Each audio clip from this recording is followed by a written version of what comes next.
Guys, this is Kenny over at LearnHowToGrowSprouts.com.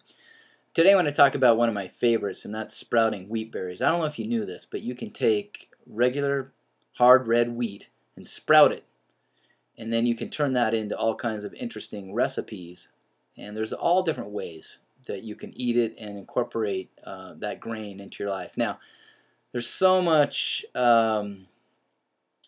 hoopla, if you will, in the media today about gluten and the ill effects of gluten. And the thing I want to make clear here is that there's nothing evil about grains. In fact, I believe that grains were made for man and that they're healthy. And we have a situation now where for so long people have eaten what I would call processed flour. And so you take a pure grain and then you process out all of the nutrients, and then that's used in pretty much everything. And so yes, people's bodies, just like anything, if you eat any of one thing, and particularly something that's been overprocessed like that, in essence, you're poisoning yourself. We are poisoning ourselves bit by bit. So a way to get around all that and still enjoy the full benefit of grains is to sprout them. And so I'm going to talk about that today, and including some simple ways to sprout wheat and even a simple recipe for that. And I would point you to my website over at learnhowtogrowsprouts.com to learn more about this, to sign up for my free e-course. And I will share with you more how you could purchase my video course where I show you step by step how to do this. But let's jump on now to the process for how you actually can sprout wheat. All you need is a simple mason jar. If you have like a canning jar, you can take the just regular red hard wheat and just pour it into the jar and let it soak in pure water overnight. And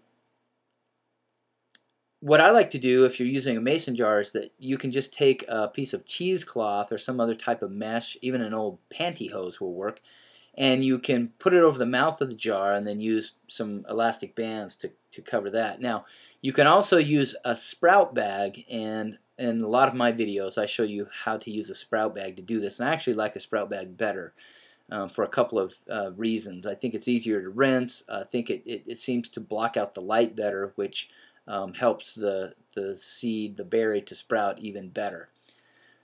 So once you've soaked it overnight, then you can literally just drain the water out through the cheesecloth in the top, and then what you want to do is you can take off the cheesecloth and rinse the berries or the grain 2 or 3 times a day. Put the cheesecloth back over the mouth of the jar, and then you can set the jar on its side or at an angle upside down like in a dish rack to allow the water to drain out.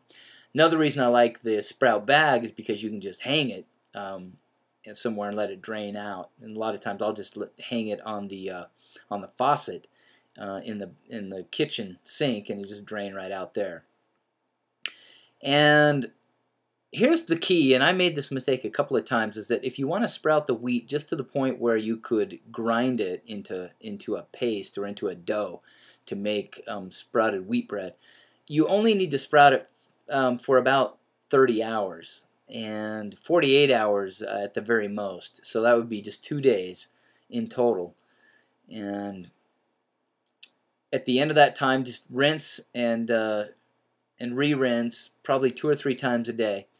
And when the sprout, and you'll see, and in fact, I'm going to go back to this picture so you can see this, but you can see that when there's just 1/8 of an inch of a little tail, a little white tail that comes out of the sprout itself or out of the wheat berry, then you know that it's sprouted sufficiently to use it as an actual wheat berry, or now as it's at the right point to be used as a grain or a sprouted wheat berry, so that you can make it into a dough for wheat bread. Now here's some things that you can do with sprouted wheat berries. So my favorite is to mill it into sprouted flour, and really you can grind it or even put it in a Vitamix, and I have a video course where I show you how to do that. over at learnhowtogrowsprouts.com. And you can use this sort of dough. You can mix it with other types of dough to augment their flavor and value. You can add the sprouts to favorite cereal, sandwich, yogurt, or salad, and it really is tasty. In fact, after I sprout it, we have 4 girls, and they'll often just grab a handful and chew on it. And it really is tasty. It has kind of a natural sweet flavor that the sprouting process initiates, creates a sort of maltose, and it's really tasty. So you can add chopped or whole to baked goods like muffins, cookies, pancakes, or waffles. So you can take them, as they are, and kind of mill them a little bit and add it with other existing things.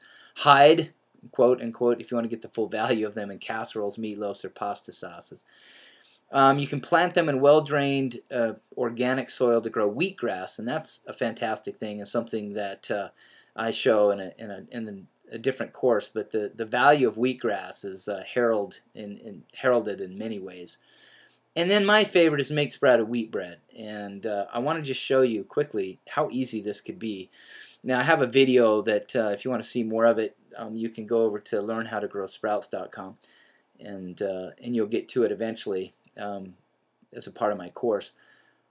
But here's how simple it is to make a sprouted wheat bread recipe. You just need 3 1/4 cups of the wheat berries sprouted, 3 tablespoons of warm water, 3 tablespoons of agave syrup or maple syrup. That's actually optional. I find that the maltose makes it actually quite sweet, but to just add a little bit more flavor to it, you can do it that way. And then just add a little bit of salt just for that flavor. And what you do, and what it turns into, is really just like this picture outlines. It makes it into a loaf of very, what I would call, sort of meaty, tasty bread.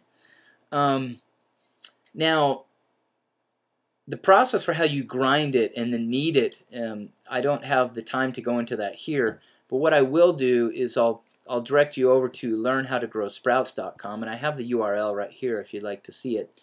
And if you're watching this video on YouTube, in the description box there's a URL, and you can click on that link and it will take you over to the website.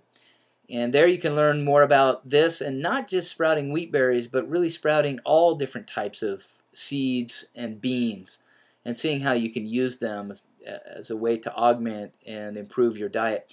Just on a side note here, so many people will purchase extremely expensive supplements, not realizing that all of the most valuable nutrients you'll ever need you can get from simple sprouts, and they're in their most rawest and potent form. So learn how to do that. Go over to learnhowtogrowsprouts.com, and I'll meet you there. Thanks for taking just a minute with me.